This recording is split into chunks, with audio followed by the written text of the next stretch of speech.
Ever wish you could just flip a switch and feel confident, especially when you have to get up and speak in front of people?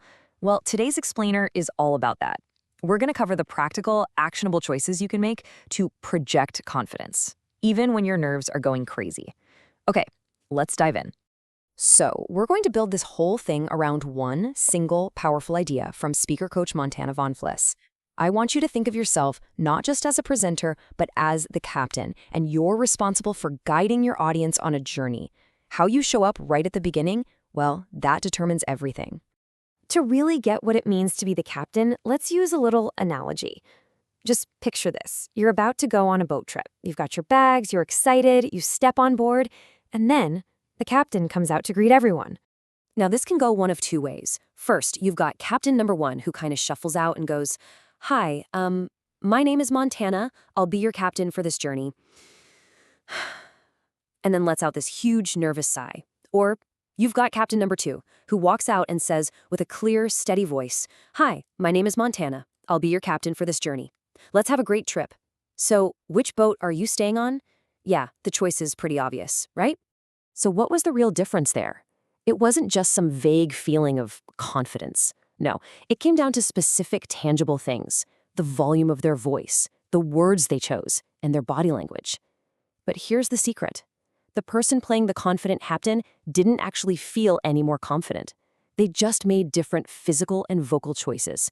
And that is something anyone can learn to do. So how do you actually do that? Well, it all comes down to making the shape of a confident person. See, your audience can't read your mind. They have no idea you're nervous. They can only see the choices you make with your body and your voice. So let's break down exactly what those choices are. First up, let's talk about energy. Okay, this is a simple one, but it's incredibly effective. Just turn up your vocal energy a little bit. When you speak up, even just a touch louder, people perceive you as more confident. You don't have to shout. Just think of it like this. On a scale of 1 to 10, a nervous speaker is maybe a 2 or a 3. All you have to do is aim for a 5.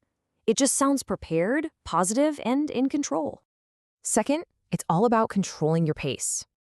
We all know that nervous speakers tend to talk really, really fast, right? They fill every single second with ums and ahs. But instead of just trying to slow down, which can sound kind of robotic, you need to use the power of the strategic pause. Pausing between your ideas, or just for emphasis, well, it shows you're in command. It gives your audience a second to catch up. It is the mark of a truly confident captain. And third, it's about your physical presence. This is called the superhero stance, and you can try it right now. Just for a second, imagine you're a superhero. How would you stand? Your shoulders would go back, your chin would lift, you take up a little more space. That simple mental trick instantly changes your posture. It makes you smile a little, and it improves your eye contact. The really crucial part, though, is bringing that confident physical shape with you when you start to speak. Okay, so we've covered the physical and vocal choices you can make in the moment. But to really make them feel natural on performance day, you've got to prepare effectively. And that brings us to our fourth technique, practicing with purpose. Now, this technique is about way more than just reading over your notes. This is about practicing with purpose. That means standing up, saying the words out loud, and clicking through your slides like it's the real deal. Think of it like playing an instrument. If you had a big piano concert, you wouldn't just read the sheet music all week and then play for the first time at the show, right? You have to build that muscle memory. It's the exact same thing here. So the first few techniques are all about how you appear confident on the outside. But this final tip, this one is the real game changer. It's the one that makes all the others work because it's about what's going on inside your own head. So let's look at our final game-changing tip. Right before you have to speak, what is that little voice in your head saying to you? For most of us, it's something like, "Don't mess up. You have to be perfect." But that's an impossible instruction, and all it does is fuel our anxiety. The solution is to create what Montana von Fliss calls a silent sentence. It's a deliberate, crafted thought that you choose. You choose to repeat to yourself. Think of it like an override switch for that unhelpful, anxious voice. It just connects you back to your real goal. Here's her personal example. Now, this sentence does two absolutely amazing things. First, it invites her to be present, to be right here, right now. And second, it frames the audience as partners, as friends, not as enemies.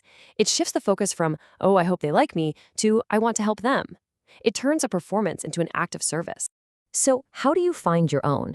Well, it's pretty simple. Just follow these steps. Start by asking yourself, why am I really doing this? What's my deeper purpose here? Maybe you just want to help your audience understand something. Maybe you want one person to take a specific action.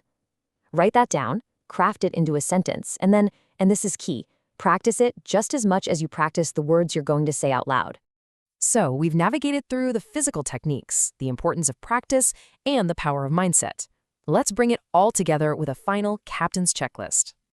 Here are your 5 key takeaways. Number 1, turn up your energy and speak up. 2, pause like a boss. 3, use that superhero stance. 4, practice with purpose. And 5, the most important of all, craft and use your silent sentence. This is your toolkit for becoming that confident captain. And that brings us right back to where we started on that boat. Think about that feeling of relief you had when the confident captain showed up. That feeling of safety, of just knowing you are in good hands. That is a gift. And by using these techniques, you can give that exact same gift to your audience. You are making them feel safe and comfortable so they can relax and actually enjoy the journey you're about to take them on. Because when you are the speaker, you are the captain. And now you have the tools you need to make sure everyone on board has a fantastic voyage. Have a great trip.